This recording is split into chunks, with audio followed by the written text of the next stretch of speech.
بسم اللہ الرحمن الرحیم۔ محترم ناظرین، السلام علیکم۔ ناظرین، اللہ کے ذکر کی یہ عجیب خصوصیت ہے کہ وہ محنت نہیں لیتا بلکہ اس سے قوت اور تازگی حاصل ہوتی ہے اور کاموں میں آسانی پیدا ہو جاتی ہے۔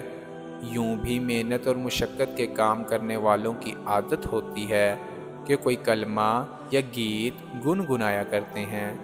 قرآن کریم نے مسلمانوں کو اس کا نعم البدل دے دیا جو ہزاروں فوائد اور حکمتوں پر مشتمل ہے، جن میں سے 4 یہ ہیں۔ نمبر 1، ذکر کرنے والے کے دل میں اللہ تعالیٰ کی عظمت پیدا ہوگی اور پھر وہ اللہ تعالیٰ کے احکامات بجا لائے گا اور لوگوں کے بھی حقوق ادا کرے گا۔ نمبر 2، ذکر روح کی غذا ہے۔ اس سے روح کو طاقت اور قوت ملتی ہے، جیسے اناج کھانے سے جسم کو تر و تازگی اور طاقت ملتی ہے۔ نمبر 3، ذکر کرنے والے کا دل مطمئن رہتا ہے، حالات سے متاثر نہیں ہوتا۔ سب ایک دوسرے کو اپنا غم سناتے ہیں، لیکن جو ذکر کرتا ہے اللہ تعالیٰ اس کے دل کو غم پروف کر دیتے ہیں، جیسے واٹر پروف گھڑی اگر پانی میں گر جائے تو بھی پانی اندر نہیں جاتا۔ نمبر 4، ذکر سے انسان کا دل مضبوط اور ثابت قدم رہتا ہے۔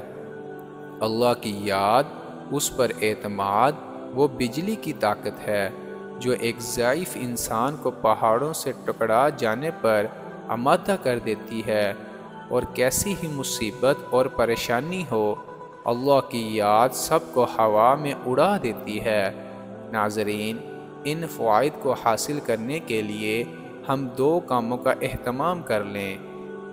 نمبر 1، موقع محل کی مسنون دعائیں یاد کر کے مانگنے کا معمول بنا لیں۔ کھانے سے پہلے، کھانے کے بعد، گھر میں آتے ہوئے، بیت الخلاء میں داخل ہوتے ہوئے، نکلتے ہوئے اور وضو کے درمیان وغیرہ کی دعائیں۔ ان دعاؤں کی برکت سے ہم 24 گھنٹے اللہ کو یاد کرنے والے بن جائیں گے۔ نمبر 2، ہر وقت زبان پر شکر کے الفاظ لائیں، خواہ حالات مخالف ہی کیوں نہ ہوں۔ اللہ تعالی ہمیں عمل کرنے کی توفیق نصیب فرمائیں، آمین۔ ناظرین، دین کی بات پھیلانا صدقہ جاریہ ہے۔